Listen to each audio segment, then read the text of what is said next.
Selamat sore pendengar, terima kasih masih bersama Pro 1 Radio Republik Indonesia Bukit Tinggi 97,2 FM. Baik pendengar, selanjutnya kami sampaikan lintas berita Korwil Nusantara 15 Pedang Prabu tepat pukul 16 waktu Indonesia Barat.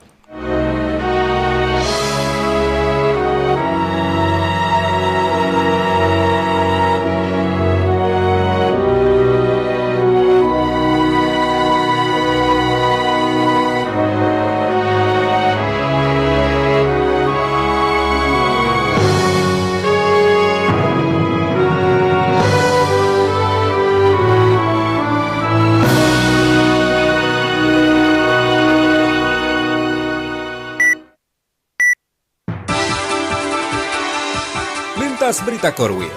Lintas Berita Korwil mengetengahkan berbagai peristiwa yang terjadi di sekitar Koordinator Wilayah Nusantara 15, RRI Pekanbaru, RRI Padang, RRI Tanjung Pinang, RRI Bukit Tinggi, RRI Batam, RRI Ranai, dan stasiun produksi RRI Bengkalis. Aktual, menarik dan berimbang.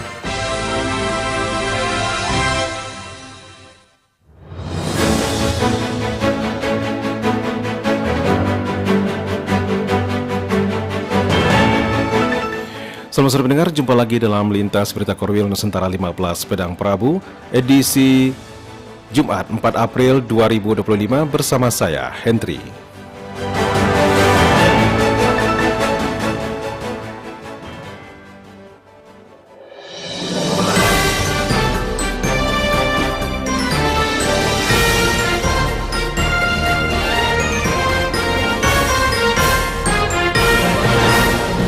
Mengawali lintas berita Korwil Nusantara 15 Pedang Prabu sore ini, kami sampaikan informasi dari RRI Bukit Tinggi.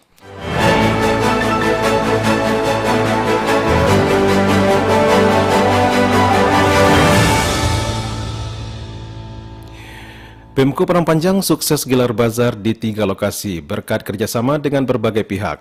Selengkapnya dilaporkan Nofri.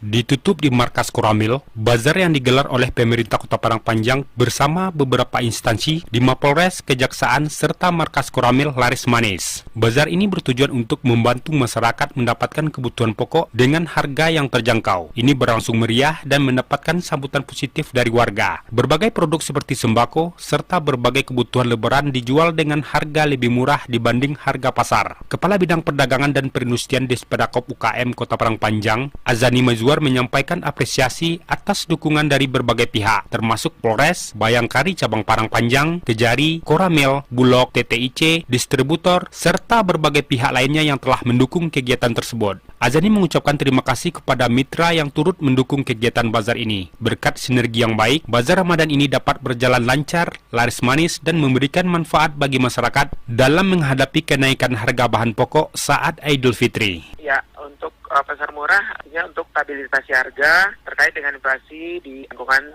Kota Parangpanjang. Selain itu untuk memenuhi kebutuhan masyarakat Kota Parangpanjang Idul Fitri, kami harapkan kepada masyarakat Kota Parangpanjang untuk bijak belanja sesuai kebutuhan, tidak menimbun bahan pokok, karena dengan kita belanja bijak stabilitas harga dapat kita tekan dan harga tetap dalam kondisi stabil. Pihaknya berkomitmen akan terus memastikan ketersediaan barang dengan harga stabil di Parangpanjang. Pemko juga menggandeng distributor besar dan Bulog untuk memastikan stok kebutuhan pokok mencukupi, serta tetap terjangkau bagi masyarakat. Nofri melaporkan.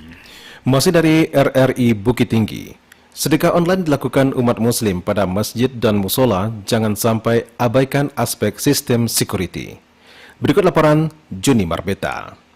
Hilangnya sejumlah kotak amal yang sering terjadi pada sejumlah musola dan masjid di Kota Bukit Tinggi ini, selain kasus modus operandi kejadiannya diusut kasusnya oleh pihak keamanan, juga harus menjadi perhatian serius dari pihak pengurus rumah ibadah, masjid dan musola agar hal serupa tidak terjadi dan terulang. Ketua Perhimpunan Pengacara dan Konsultan Hukum Indonesia PPKHI Kota Bukit Tinggi, Dr. Kandidat Rian Permana Putra SHMH, kepada RRI menilai terjadinya tindak kejahatan kehilangan kotak amal di rumah ibadah, masjid dan musola itu salah satu disebabkan lemahnya security pengamanan memasang CCTV pada lokasi strategis tersebut. Juga sekaitan antisipasi hilangnya kotak amal, juga Rian sependapat dan setuju setiap rupiah yang disalurkan infak dan sedekah disumbangkan dilakukan secara elektronik melalui barcode QR pada bank yang ditunjuk mengelola dana umat tersebut.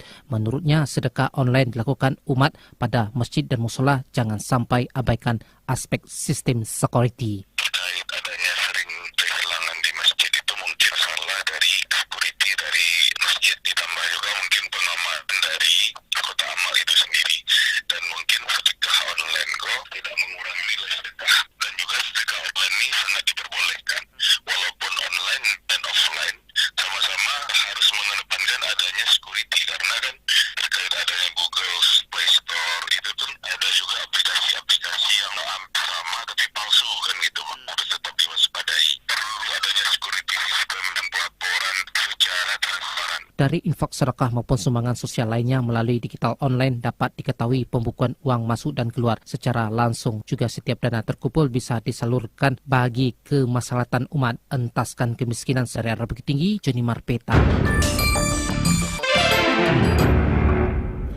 Selanjutnya kita ke RRI Batam. PGN salurkan 1.000 meter kubik gas bumi per bulan untuk mendukung program makan bergizi gratis di Kota Batam. Berikut laporan Sarah Melina. PT Perusahaan Gas Negara melalui anak perusahaan PT Gagas Energi Indonesia menyalurkan antara 800 hingga 1.000 meter kubik gas bumi per bulan untuk mendukung program makanan bergizi gratis atau MBG di Batam. Penyaluran ini menggunakan metode buy-in pipeline, yakni teknologi compressed natural gas atau CNG untuk menjangkau lokasi dapur Satuan Pelayanan Pemenuhan Gizi SPPG yang belum terhubung jaringan pipa gas. Sales Head Area PGN Batam, Wendy Purwanto mengatakan, metode Beyond Pipeline dengan CNG menjadi solusi praktis dan aman untuk masuk gas bumi secara kontinu ke dapur program MBG. Program ini menyediakan sebanyak 6.400 porsi makanan bergizi setiap hari bagi 3 sekolah di Batam. Karena kebetulan Batam ini kan kotanya pulau ya sendiri, lebih memudahkan untuk mengatur keluar masuknya LPG. Jadi kita dibanding kota lain yang seperti misalnya Medan yang daerahnya bisa masuk dari mana-mana. Jadi lebih memudahkan sebagai percontohan. Tapi kami dari PGN Batam sendiri berusaha untuk menambah dari angka tersebut. Syukur-syukur bisa sampai 10.000. Wendy melanjutkan kehadiran gas bumi dari PGN untuk kegiatan memasak dalam skala besar di dapur SPPG menjadi lebih efisien dan tidak terganggu oleh kendala pasokan energi. Di Batam, PGN Gagas telah melakukan perjanjian jual beli gas atau PJBG dengan 2 SPPG. Stabilitas pasokan gas bumi menjadi kunci kelancaran operasional dapur MBG. Proses memasak membutuhkan volume besar bahan bakar agar dapat berlangsung lebih cepat, efisien, dan ramah lingkungan dengan gas bumi jika dibandingkan dengan energi konvensional. Dari Batam Kepulauan Riau, Sarah Melina melaporkan. Dari Batam kita beralih ke RRI Pekanbaru. Pemerintah Provinsi Riau menetapkan status siaga darurat penanganan kebakaran hutan dan lahan terhitung mulai April hingga November 2025. Selengkapnya dilaporkan Femi Astiovani. Untuk mencegah terjadinya bencana kabut asap yang disebabkan kebakaran hutan dan lahan atau Karhutla, pemerintah Provinsi Riau mengambil langkah cepat dengan menetapkan status siaga darurat penanganan Karhutla terhitung mulai bulan April hingga November 2025. Gubernur Riau Abdul Wahid mengatakan berdasarkan perakiraan BMKG, pada bulan April Provinsi Riau sudah memasuki musim kemarau dan untuk mencegah terjadinya Karhutla yang kerap muncul saat kemarau, maka penetapan status siaga darurat perlu dilakukan. Gubernur menjelaskan adapun daerah-daerah yang perlu diwaspadai terhadap Karhutla, diantaranya Kabupaten Siak, Bengkalis, dan Kota Dumai. Iya, saya sudah tetapkan mulai April ini, mulai 1 April nanti mulai berlaku kesiapsiagaannya hingga November. Ya, dari data yang awal, maka itu kami sama Porkompida ini diinisiasi oleh Pak Kapolda, saya tegaskan tadi, mengapa di Dumai dilaksanakan titik spot awal itu memang ada di 3 kabupaten ini. Ya, untuk sementara ya, ada di Dumai, ada di Bengkalis, ada di Siak. Nah, begitu kita bikin ini menunjuk bahwa kita memang sudah siap. Berdasarkan data Badan Penanggulangan Bencana Daerah dan Pemadam Kebakaran BPBD Damkar Provinsi Riau, sepanjang tahun 2025 sudah terdeteksi sebanyak 168 hotspot dengan 18 diantaranya terkonfirmasi sebagai fire spot atau titik api. Dan total lahan terbakar mencapai 76,81 hektar tersebar di Kota Dumai, Kabupaten Bengkalis, Kepulauan Meranti, Siak, Kampar, Pelalawan, Indragiri Hilir, dan beberapa daerah lainnya. Femi Astiovani, RRI Pekanbaru. Polresta Pekanbaru tempatkan sejumlah personil di beberapa titik untuk berikan keamanan dan kenyamanan kepada masyarakat selama libur Hari Raya Idul Fitri 1446 Hijriah. Berikut laporan Santi Yunas. Selama libur Lebaran Idul Fitri tahun ini, Polresta Pekanbaru telah meningkatkan pengamanan untuk memastikan kenyamanan dan keamanan masyarakat. Kapolresta Pekanbaru Kombes Pol Jeki Rahmat Mustika mengatakan pihaknya telah menempatkan sejumlah personil kepolisian di sejumlah titik di Kota Pekanbaru. Kapolresta mengimbau masyarakat menjaga keamanan dan kenyamanan selama libur Lebaran. Ya, himbauannya masyarakat Kota Pekanbaru silakan melaksanakan kegiatan Idul Fitri dengan aman dan nyaman. Kami dari Polresta Pekanbaru dibantu dari TNI dan Malni Kodim dengan stakeholder yang lainnya, kita mengamankan semua kegiatan masyarakat sampai dengan kegiatan operasi ketupat selesai. Upaya pengamanan dari pihak kepolisian diharapkan dapat memberikan rasa aman dan nyaman bagi masyarakat Pekanbaru selama merayakan Hari Raya Idul Fitri. Reporter Santi Yunas, RRI. Saat ini, Anda masih mendengarkan Lintas Berita Korwil Nusantara 15.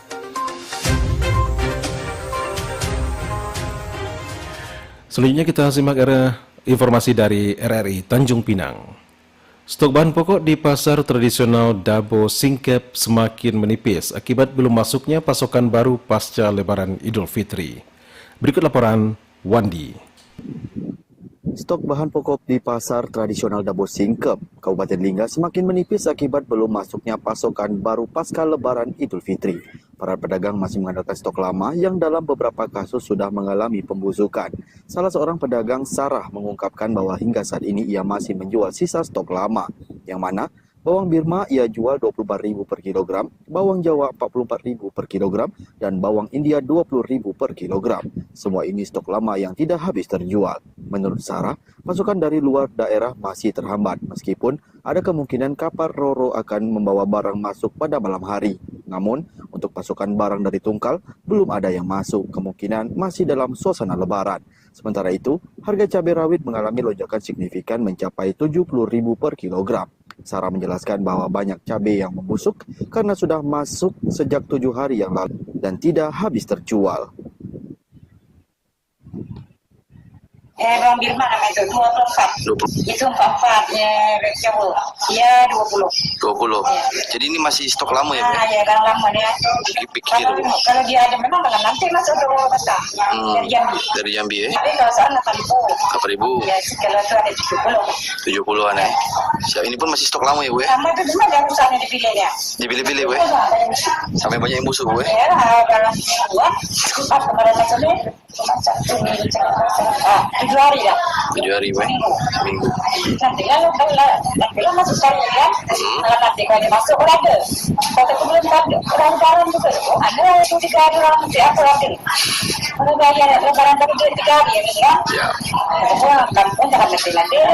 Seminggu. Para pedagang di Dabo Singkep, Kabupaten Lingga berharap pasokan bahan pokok segera normal agar harga kembali stabil dan daya beli masyarakat tidak terganggu. Dari Kabupaten Lingga, kontributor RRI Tanjung Pinang, Wandi, melaporkan. Masih dari Tanjung Pinang, pendengar, fenomena judi online dan pinjaman online ilegal semakin meresahkan masyarakat, tak terkecuali di kota Tanjung Pinang.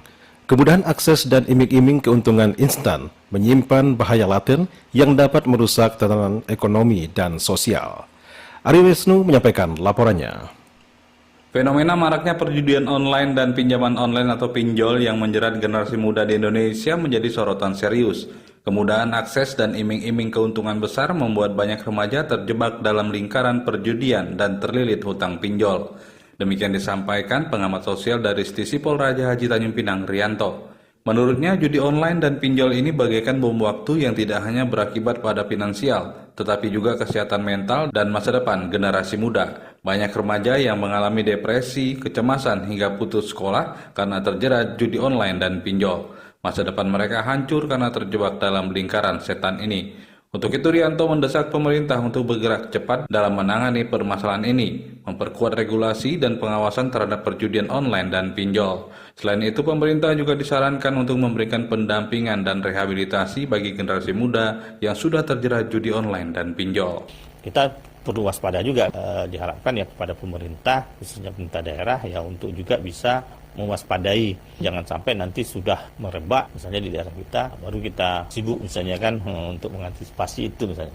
Pengamat sosial dari Stispol Raja Haji Tanjung Pinang Rianto menambahkan menyelamatkan generasi muda dari jeratan judi online dan pinjol adalah tanggung jawab bersama. Diperlukan kerjasama dari berbagai pihak termasuk pemerintah, masyarakat, dan orang tua untuk memerangi permasalahan ini dan melindungi masa depan bangsa. Reporter Aryo Wisnu, RRI Tanjung Pinang. Informasi selanjutnya dari RRI Bengkalis.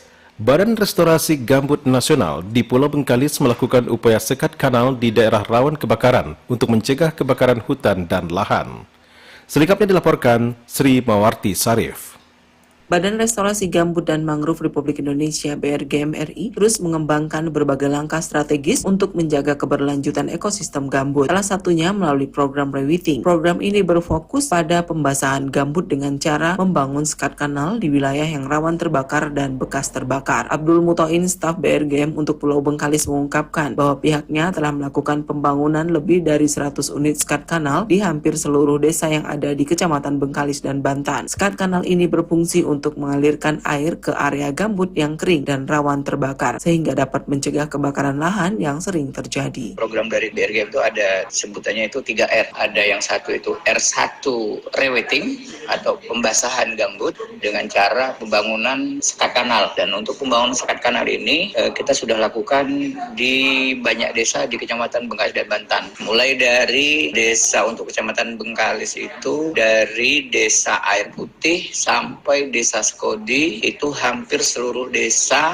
sudah kita bangun infrastruktur pembasahan gambut yaitu sekat kanal. Tujuannya untuk mengatur debit air sehingga menyebabkan lahan gambut di Kecamatan Bengkalis dan Banten itu tetap basah. Sekat kanal ini sangat penting untuk mengontrol kelembaban tanah gambut, terutama di wilayah-wilayah yang rentan terbakar. Dengan adanya kanal ini diharapkan kebakaran lahan dapat diminimalisir dan gambut yang sudah terbakar bisa segera dipulihkan. Sekat kanal ini merupakan bagian dari upaya BRGM dalam memitigasi bencana kebakaran hutan dan lahan, serta mendukung restorasi gambut yang lebih efektif. Selain itu, pembangunan kanal-kanal ini turut melibatkan masyarakat lokal yang menjadi bagian dari solusi jangka panjang dalam pengelolaan sumber daya alam secara berkelanjutan. Dengan lebih dari 100 unit sekat kanal yang telah terbangun, diharapkan dampak positif dari program Rewiting ini dapat dirasakan oleh masyarakat Pulau Bengkalis, baik dalam hal perlindungan lingkungan maupun peningkatan kesejahteraan melalui pengelolaan lahan yang ramah lingkungan. Reporter Sri Mawarti Syarif, RRI Bengkalis. Tertib dan lancar untuk kendaraan roda 4 di Pelabuhan Roro Air Putih. Kendaraan roda 2 pada H+4 membludak. Informasi selengkapnya disampaikan Muhammad Fiza.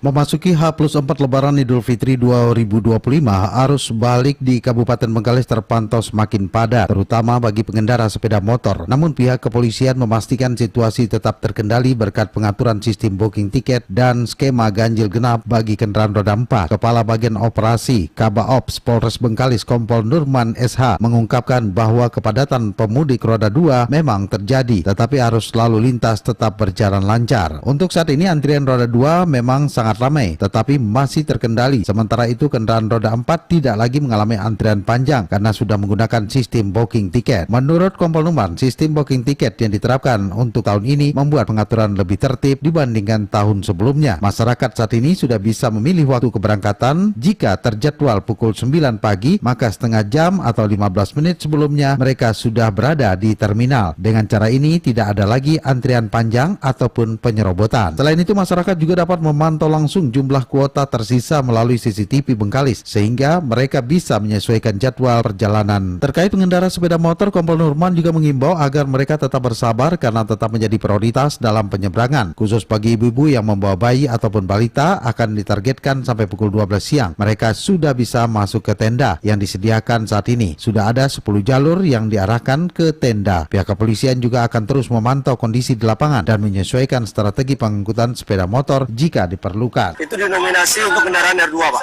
R2. Ya, pada hari ini. Kita lihat saat ini untuk antrian R2 luar biasa ramai. Ramai ya? Namun tetap terkendali. Khususnya pengguna sepeda motor untuk bersabar. Ya. Namun kita berikan prioritas tertentu mungkin terhadap ibu yang bawa bayi dan lain sebagainya seperti itu. Juga target kita kalau bisa sampai jam 12 masyarakat yang antri di luar itu seluruhnya sudah masuk ke tenda. Makanya untuk sepeda motor ini 10 jalur nih sudah kita masukkan. 10 jalur ya? Ya, 10. Kompol Nurman juga menyebutkan dengan berbagai upaya yang telah dilakukan, arus balik di Bengkalis berjalan tertib dan terkontrol, memastikan pemudik dapat kembali ke tempat tujuan dengan aman dan selamat. Reporter Muhammad Iqbal, RRI Bengkalis. Saat ini, Anda masih mendengarkan Lintas Berita Korwil Nusantara 15.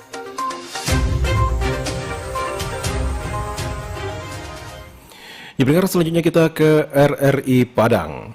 Istana Basa Pagaruyang masih menjadi primadona kunjungan wisata di Kabupaten Tanah Datar.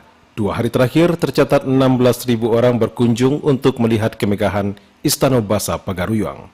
Selengkapnya dilaporkan Dodik Setio.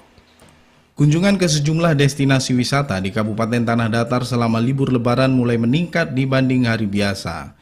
Destinasi wisata yang ramai dikunjungi yakni Istana Basa Pagaruyang, Desa Wisata Pariangan, dan Puncak Pato. Kepala Dinas Pariwisata Kabupaten Tanah Datar, Riswandi Datuk Monti Basa, mengatakan peningkatan kedatangan wisatawan sudah terlihat 2 hari terakhir. Lokasi yang paling banyak dikunjungi yakni Istana Basa Pagaruyang. Berdasar data penjualan tiket masuk pada 3 April 2025, tercatat 10.000 orang lebih yang berkunjung. Di Lebaran K2, K3 sampai di Patangan masih terjadi peningkatan gitu. Masih nominasi Istana, kemudian Desa Terindah, Priangan, lalu Puncak Pato. Riswandi memprediksi kunjungan ke destinasi wisata masih terus ramai sampai akhir pekan. Apalagi libur Lebaran tahun ini lebih panjang dibanding dengan Lebaran tahun lalu. Riswandi meminta seluruh pengelola dan pelaku usaha di sektor pariwisata di Kabupaten Tanah Datar agar menyuguhkan keramahan dan kenyamanan. Mereka diingatkan untuk tidak melakukan hal-hal negatif seperti pungutan liar yang bisa mencoreng citra pariwisata daerah. Dodi Istio melaporkan. Memasuki H+5 Lebaran 1446 Hijriah, arus lalu lintas di Jalan Lintas Sumatera, tepatnya di Kabupaten Dharmasraya, terpantau ramai lancar. Pemerintah Kabupaten Dharmasraya memprediksi peningkatan arus balik terjadi besok. Informasi selengkapnya disampaikan Hans Primananda. Kepala Dinas Perhubungan Kabupaten Dharmasraya, Catur Ediandri Mushendra, mengatakan situasi arus lalu lintas di Jalan Lintas Sumatera atau Jalan Linsum pada hari ini terpantau lancar dan cenderung landai. Menurutnya, pergerakan arus kendaraan di ruas jalan penghubung Provinsi Sumatera Barat dan Jambi tersebut belum terjadi peningkatan. Catur menjelaskan, meski belum menunjukkan peningkatan arus balik Lebaran, namun jalur keluar Provinsi Sumatera Barat mulai didominasi beberapa pengguna jalan atau pemudik. Ia memprediksi puncak arus balik mulai terjadi pada besok dengan perkiraan sekitar 15.000 kendaraan melintas ruas Jalan Linsum menuju arah Provinsi Jambi.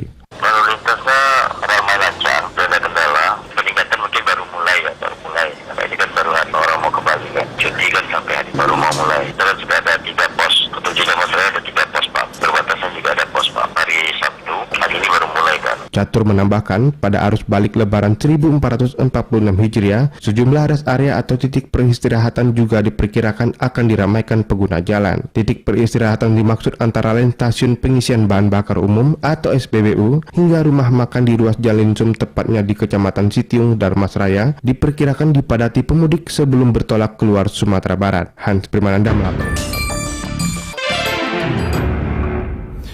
Informasi terakhir dari RRI Ranai.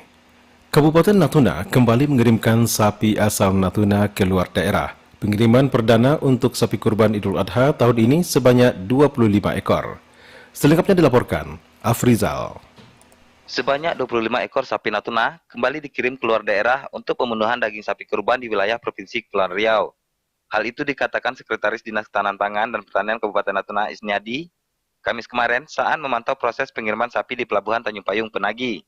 Perlu kami sampaikan bahwa hari ini akan ada pengiriman sapi sebanyak 25 ekor ke Tanjung Pinang yang dilakukan oleh Pak Duki kita.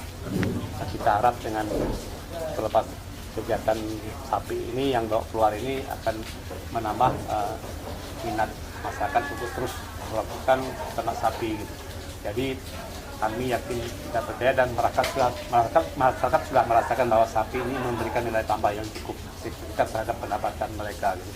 Isniadi menambahkan, kedepannya pemerintah daerah harus bekerja keras untuk bagaimana sapi Natuna menjadi sentra Natuna sebagai daerah pemasok untuk wilayah Batam dan sekitarnya di Provinsi Kepulauan Riau.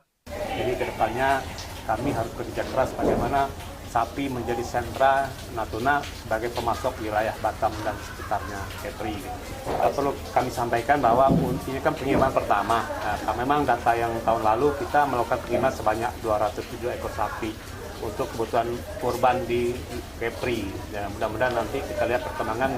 Memang nanti tergantung nanti dari kebutuhan di Kepri. Memang pemasok Kepri sendiri kan banyak, ada dari Sumatera, ada dari Jawa. Mudah-mudahan nanti dengan kondisi yang mungkin lebih baik, mudah-mudahan Natuna memberikan suplai yang cukup signifikan kepada Kepri dalam Pengiriman 25 ekor sapi Natuna tersebut ke Tanjung Pinang menggunakan kapal laut KM Kawarane 2 di Pelabuhan Tanjung Payung Penagi Kabupaten Natuna.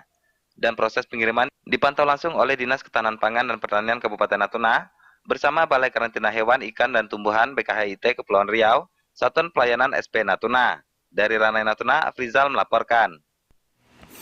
Ya, pendengar, informasi dari RRI Ranai sekaligus menutup seputar berita Korwil Nusantara 15 Pedang Prabu sore ini. Terima kasih Anda sudah bersama kami. Saya Hendri dari RRI Bukit Tinggi bersama tim kerabat kerja yang bertugas. Pamit undur diri dan selamat sore. Sekian Lintas Berita Korwil Nusantara 15 hari ini.